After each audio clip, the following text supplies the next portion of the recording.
ਗੱਲ ਅੱਜ ਅਸੀਂ ਜਰਮਨੀ ਸਟੱਡੀ ਵੀਜ਼ਾ ਦੀ ਕਰਨ ਜਾ ਰਹੇ ਹਾਂ। ਅੱਜ ਦੇ ਟਾਈਮ ਵਿੱਚ ਦੇਖੀਏ ਤਾਂ ਸਟੂਡੈਂਟਸ ਦਾ ਬਹੁਤ ਜ਼ਿਆਦਾ ਰੁਝਾਨ ਇੰਟਰਸਟ ਜੋ ਹੈ ਜਰਮਨੀ ਸਟੱਡੀ ਵੀਜ਼ਾ ਵੱਲ ਨਜ਼ਰ ਆ ਰਿਹਾ ਹੈ। ਵੀਜ਼ਾ ਦਾ ਸਕਸੈਸ ਰੇਟ ਵੀ ਦੇਖੀਏ ਉਹ ਵੀ ਚੰਗਾ ਜ਼ਰੂਰ ਜਾ ਰਿਹਾ ਹੈ। ਸੋ ਅੱਜ ਅਸੀਂ ਇਸੇ ਲਈ ਤੁਹਾਨੂੰ ਦੱਸਣ ਜਾ ਰਹੇ ਹਾਂ, ਅਗਰ ਤੁਸੀਂ ਜਰਮਨੀ ਸਟੱਡੀ ਵੀਜ਼ਾ ਲਈ ਅਪਲਾਈ ਕਰਨਾ ਹੈ, ਕਿਹੜੇ-ਕਿਹੜੇ ਚੰਗੇ ਕੋਰਸਿਸ, ਕਿਸ ਤਰ੍ਹਾਂ ਦੇ ਬੈਨੀਫਿਟਸ ਔਰ ਸਕਾਲਰਸ਼ਿਪਸ ਨੂੰ ਲੈ ਕੇ ਵੀ ਸਟੂਡੈਂਟਸ ਦੇ ਸਵਾਲ ਸਾਡੇ ਕੋਲ ਬਹੁਤ ਰਹਿੰਦੇ ਨੇ, ਉਸ ਬਾਰੇ ਵੀ ਤੁਹਾਨੂੰ ਜਾਣਕਾਰੀ ਦੇਵਾਂਗੇ।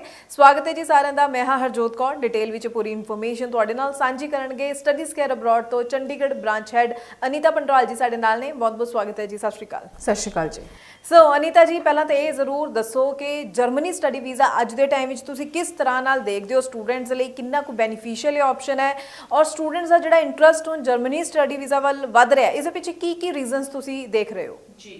अभी जो जहाँ पे सारे स्टूडेंट्स का जो एरिया ऑफ इंटरेस्ट था वो दूसरी कंट्रीज थी, तो इस टाइम पे जर्मनी बहुत ज़्यादा दिख रहा है कि students are preferring Germany. Reason मैं उसका ये बता देती हूँ क्योंकि जर्मनी में जो प्रोसेस है वो बहुत ज़्यादा स्मूथ प्रोसेस है। अगर मैं एजुकेशन की बात करूँ तो they are providing the bachelors और मास्टर्स की डिग्री आप वो प्रोवाइड करवाते हैं। अगर किसी स्टूडेंट की परसेंटेज भी कम हो उसके बाद भी वो प्रोफाइल को एक्सेप्ट कर लेते हैं, यानी कि 50 to 55% इज इजीली एक्सेप्टेबल। अगर आईएलटीएस है 5.5 बैंड भी acceptable, there is no problem at all कि 5.5 बैंड पे भी student can get the visa even for the masters.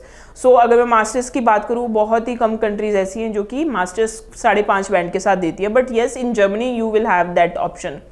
उसके बाद अगर मैं बात करूँ तो जर्मनी में आपके पास कन्वर्जन कोर्सेज बहुत इजीली मिलेंगे, यानी कि अगर आप जिस भी फील्ड से आपने जॉब करी है, आपने पढ़ाई करी है and you want to change your field, तो yes you can change your field, there is no problem at all. और सबसे इम्पॉर्टेंट जर्मनी में स्टूडेंट्स क्यों जा रहे हैं, पहले ये था कि आज से अगर आप 2 से 3 साल पहले देखें या फिर आप अपने सर्कल में किसी से बात करें तो जर्मनी एक इतनी ज़्यादा ऑप्शन नहीं थी स्टूडेंट्स के बीच में, लेकिन आज के टाइम पे वो ऑप्शन बन चुकी है। कोविड जब था, कोविड के टाइम पे जितने भी ओल्डीज थे जो कि डिफरेंट जर्मनी में डिफरेंट कंपनीज में काम करते थे, तो वो कहीं ना कहीं अपनी होम कंट्रीज वापस चले गए थे, तो जॉब्स की जो वैकेंसी थी वो एकदम से जर्मनी में आई।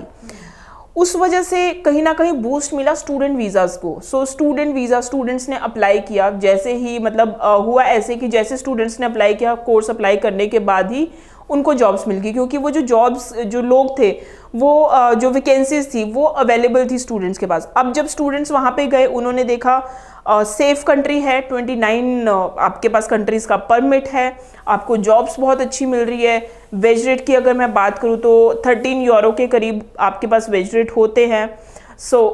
अगर मैं बात करूँ, आप कोर्स ड्यूरिंग द कोर्स आप 23 आवर्स पर वीक आप काम कर सकते हैं। अर्निंग अच्छी थी तो स्टूडेंट्स का जो इंटरेस्ट है वो ऑटोमेटिकली बनने लगा, तो उन्होंने कहीं ना कहीं अपने रेफरेंसेस को बुलाया, अपने फ्रेंड्स को बुलाया। लेकिन आज अगर आप 2 से 3 साल के बाद जर्मनी में देखते हैं तो स्टूडेंट्स इतने ज़्यादा हैं कि मैं आपको ये बोलूँगी कि every 5th student wants to apply in Germany. इसीलिए आपने ये भी सुना होगा कि जर्मनी में इस टाइम पे जो इंटरव्यू के जो स्लॉट्स हैं वो बहुत मुश्किल से मिल रहे हैं या बहुत ज़्यादा वेटिंग है। उसका रीज़न यही है कि स्टूडेंट्स इतने ज़्यादा हैं कि वो कहीं ना कहीं अपनी एप्लीकेशन को वो चाहते हैं हमारी एप्लीकेशन को फर्स्ट प्रेफरेंस मिले। तो अगर आप अभी भी जर्मनी के लिए अप्लाई करना चाहते हैं, अभी ऐसा कोई स्ट्रिक्ट रूल नहीं आए हैं, मुझे ये लगता है as per the prediction, as per the market scenario कि 2025 में जर्मनी बहुत अच्छा चलेगा, there is no problem at all. It's just that कि हमें बड़ी वाइजली जर्मनी को चूज़ करना पड़ेगा। चूज़ इन द सेंस कि आप जर्मनी में जब भी आप एप्लीकेशन अप्लाई करें, ऑफर लेटर आपके लिए कोई टाइम नहीं लगता। ऑफर लेटर के लिए आप ये कोई यूनिवर्सिटीज़ ऐसी भी है जो कि हफ्ते के अंदर आपको ऑफर लेटर दे देती है। एपीएस भी 15 से 20 दिन के अंदर एपीएस इस टाइम पे स्टूडेंट्स का आ रहा है, बिकॉज जैसे ही स्टूडेंट एप्लीकेशन अप्लाई करता है वैसे ही हम एपीएस करवा देते, तो again we can save the time. इस टाइम पे टाइम जहाँ पे है वो इंटरव्यू स्लॉट के लिए आ रहा है। तो जब भी आप एप्लीकेशन अप्लाई करें, आप 2 से 3 महीने का गैप ज़रूर दें, सो दैट आपकी इंटरव्यू अपॉइंटमेंट में ज़्यादा टाइम ना लगे और कहीं ना कहीं आपको जो फर्दर आपका इनटेक है वो सेव हो, आपको ऐसा ना हो कि आपको दोबारा से डेफरमेंट करना पड़े। फॉर एन एग्जांपल, अगर आज एक स्टूडेंट है वो जर्मनी को एज एन अपनी प्रेफरेंस लेके चल रहा है, तो उस पर्टिकुलर स्टूडेंट को कहीं ना कहीं मार्च इनटेक के लिए अभी से अप्लाई करके रखना चाहिए, बिकॉज अगर मैं नवंबर की बात करूँ, नवंबर पूरा लग जाएगा उस पर्टिकुलर स्टूडेंट की ऑफर लेटर मंगवाते हुए, एपीएस मंगवाते हुए। तो आज अगर हम उसकी वेट लिस्टिंग में डालेंगे एप्लीकेशन, तो दिसंबर जनवरी, बाय जनवरी और मे बी February तक उसकी अपॉइंटमेंट की डेट फिक्स होगी and then student can get the visa. जी जी जी बिल्कुल। सो स्टूडेंट समझ चुके ने कि क्यों टाइमली ਅਪਲਾਈ ਕਰਨਾ ਜ਼ਰੂਰੀ ਹੈ। ਅਗਰ ਤੁਸੀਂ ਜਰਮਨੀ ਸਟੱਡੀ ਵੀਜ਼ਾ ਬਾਰੇ ਸੋਚ ਰਹੇ ਹੋ, ਅਨੀਤਾ ਜੀ ਥੋੜਾ ਸਕਾਲਰਸ਼ਿਪਸ ਬਾਰੇ ਵੀ ਦੱਸਣਾ। ਚੰਗੀ ਪ੍ਰੋਫਾਈਲਸ ਨੇ ਜਿਨ੍ਹਾਂ ਸਟੂਡੈਂਟਸ ਦੀਆਂ, ਉਹਨਾਂ ਦੇ ਵੀ ਅਕਸਰ ਸਵਾਲ ਸਾਡੇ ਕੋਲ ਹੁੰਦੇ ਨੇ ਸਕਾਲਰशिप्स ਨੂੰ ਲੈ ਕੇ। जी, ये बहुत अच्छा टॉपिक है स्कॉलरशिप का। और अगर मैं जर्मनी की बात करूँ तो जर्मनी बहुत फ्लेक्सिबल है, even they want to give the scholarship to the student. Germany में हम लोग टर्म यूज़ करते हैं डिस्काउंट, स्कॉलरशिप को डिस्काउंट कहा जाता है। सो येस, एकेडमिक पे तो वहाँ पे मिलता ही है स्कॉलरशिप। अगर किसी के परसेंटेज IELTS बहुत अच्छा है तो students are getting the scholarship.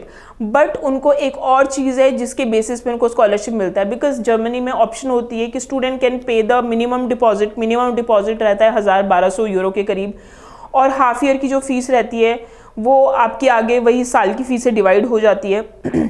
और उसके बाद आपकी जो पर्टिकुलर, तो अगर कोई स्टूडेंट है वो 1 साल की फ़ीस पे करता है तो उस पर भी students are getting the discount, जिसको आप स्कॉलरशिप भी बोल सकते हो। तो जो उसको स्कॉलरशिप है वो 2 से 3 तरह की स्कॉलरशिप मिलती है, और at the end of the day student एक बहुत अच्छी स्कॉलरशिप है वो उसको हासिल कर सकता है, and they can go likewise.